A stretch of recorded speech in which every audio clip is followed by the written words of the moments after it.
Hello guys, welcome back to my channel. In this video, tuturo ko sa inyo kung paano tanggalin tong background natin without using any green screen material. Anyway, please don't forget to like this video and click the subscribe button.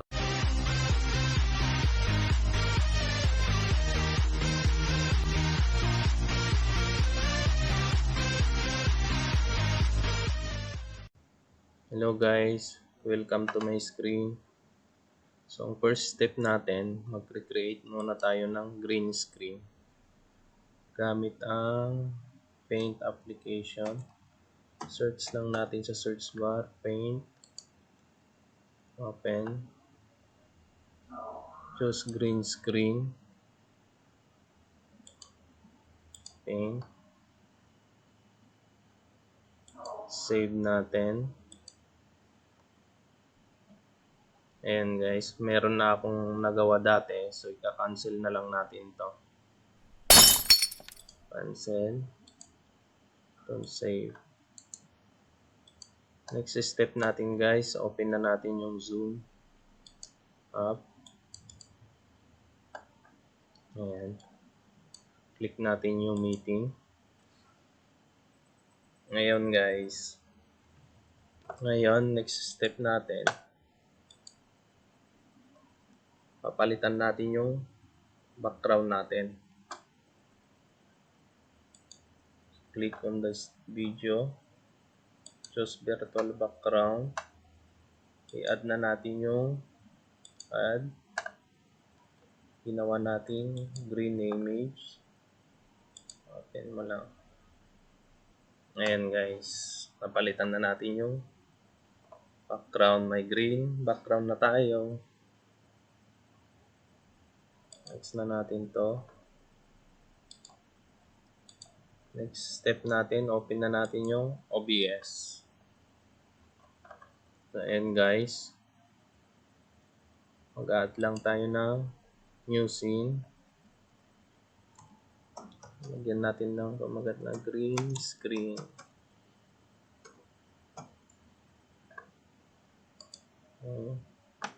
Mag-add na tayo dito ng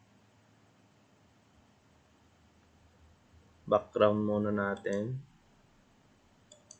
Okay. Add files. May nagawa na ako ditong video guys na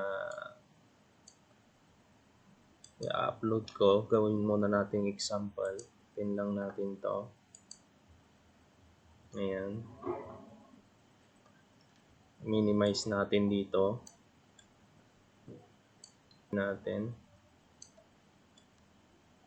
Gawin muna natin yung background. Ayan guys.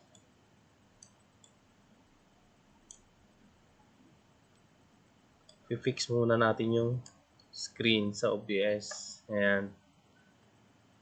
I-pause muna natin yan guys para may ano natin yung camera natin. Next guys, add na natin yung camera natin, window capture. Click OK.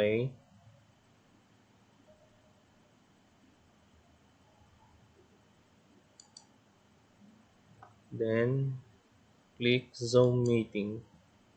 Ayan guys. Then captured method, Windows 10 lang natin. Ayokong makapture na yung cursor, tanggalin na natin yun. Ayan guys. Click OK. Ayan guys, i-trim lang muna natin to. Right click lang. Form. Edit transform. Ayan. Dito guys, para mabawasan to, magano lang doon, mga nasa 190 siguro to. Ayan, 190. Ano natin 199, 198. Ayan guys. Sa baba naman, tanggalin natin 198. Parehas. Close.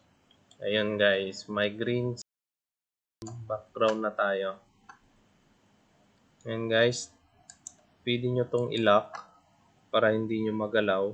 Click nyo lang to. Tapos pindutin nyo padlock doon. Then para matanggal din tong green, gamitan natin ng filter. Dito na natin gagamitin yung chroma key. Click chroma key. Okay. Ito guys, pwede nyo siyang makontrol dito.